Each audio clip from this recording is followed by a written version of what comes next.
les signes cliniques de la thrombose veineuse profonde.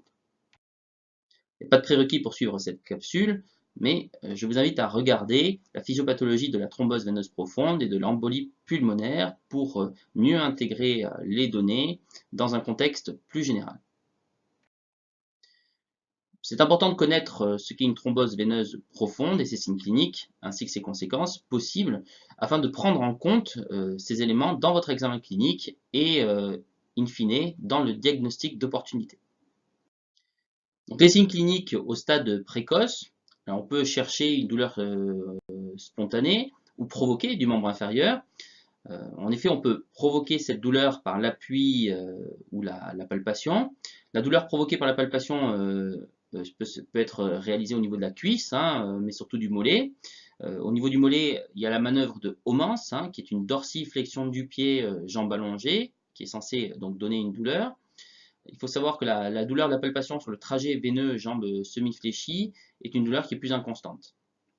Ensuite, on peut avoir un œdème donc unilatéral de la jambe ou de l'ensemble du membre inférieur, d'autant plus étendu que la thrombose veineuse sera proximale. Alors, on peut avoir une différence de circonférence de plus de 3 cm avec le membre inférieur contralatéral.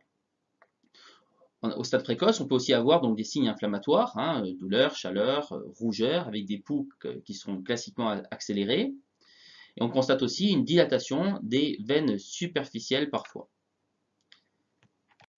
Les signes tardifs, alors le tableau clinique évocateur des thromboses veineuses profondes des membres inférieurs est la classique phlegmatia alba dolens, avec une atteinte typiquement unilatérale ou asymétrique et plus évocatrice lorsque la survenue est brutale.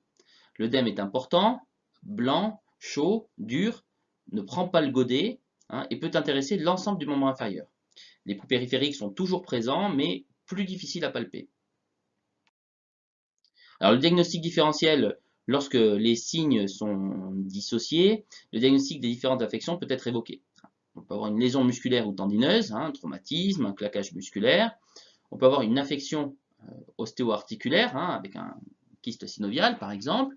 On peut avoir une insuffisance veineuse primaire, une affection neurologique, par exemple une sciatique, une compression extrinsèque avec des adénopathies, une tumeur. On peut aussi avoir un érésipèle, une lymphangite, une cellulite, un lymphœdème.